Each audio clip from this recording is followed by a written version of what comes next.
Mide Adekunle was the kind of man whose presence could silence a room.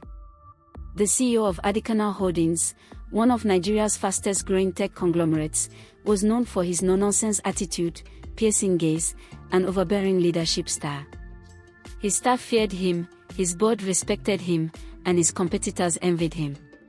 Yet, amidst all his power and influence, Mide had one weakness: his past. It was a humid Tuesday morning, and Mide was on his way to London for a business summit. He didn't like traveling through Murtala Muhammad International Airport, but he had no choice. His private jet was under maintenance, and commercial business class would have to suffice for this trip. With his PA, Ngozi, trailing behind him like a shadow, Mide walked briskly through the airport terminal. His dark blue agbada fluttered slightly, and his designer leather bag gleamed under the fluorescent lights. Then he saw him. A little boy, no older than 6, standing near the boarding gate, holding a Spider-Man backpack. He was alone. And he looked exactly like Mide. Same piercing eyes. Same sharply cut jaw. Even the same frown. Mide stopped in his tracks. For the first time in years, he was speechless. "Sir?" Ngozi asked, looking up from her phone. "Who is that boy?" Mide whispered. He approached cautiously. The boy didn't flinch.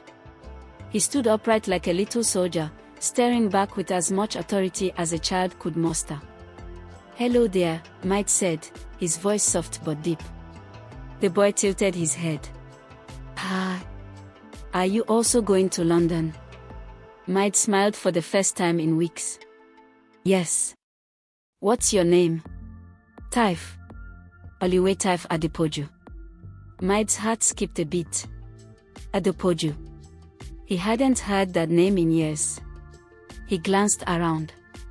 No adult seemed to be with the child. "Where is your mommy?" "In the bathroom. She said I should wait here and not talk to strangers." "But you're talking to me." Taif blinked. "You don't look like a stranger. You look like me." Just then, a familiar voice echoed from behind them. "Taif. Didn't I tell you not to?" She froze. Amoka Adepoju. Tall, elegant, with eyes that once held all the fire of youth and ambition. Mide hadn't seen her in 7 years.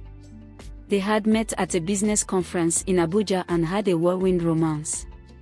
But he left without a word after his late father insisted he marry the daughter of a politician for strategic alliance. Amoka never tried to reach him again. "Amoka," Mide said, his voice cracking slightly.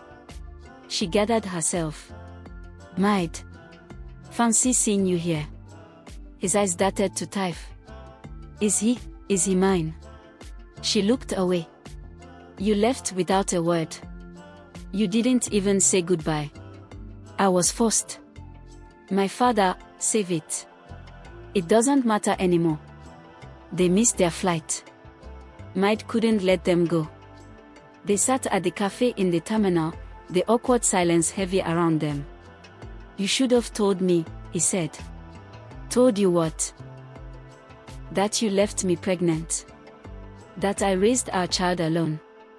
That every night he asked why he doesn't have a daddy." He looked at Taif, who was now happily sipping a juice box. "He's brilliant," Amoka added. "Top of his class. Loves robotics. Just like you." Mide smiled sadly. "He deserves more. He deserves consistency." "Can you offer that, Mr. Overbearing CEO?" Mide cancelled his trip. He took them to his estate in Lekki. Taif loved it. The robots in his smart home fascinated him. For the first time, Mide laughed from his belly. He took paternity test. Positive. There was no doubt. Taif was his son. But Amoka was cautious. "I won't let you break him the way you left me," she said one night. Mide nodded. "I'm not perfect. But I want to be his father. Not the CEO. Just dad."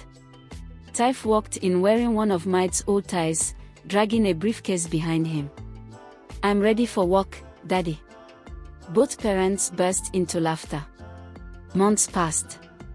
Taif became the heart of Mide's life. At work, he was still the fierce CEO. But at home, he was Daddy. Amoka slowly warmed up to him again. They began having dinner together, watching movies, and laughing like they used to.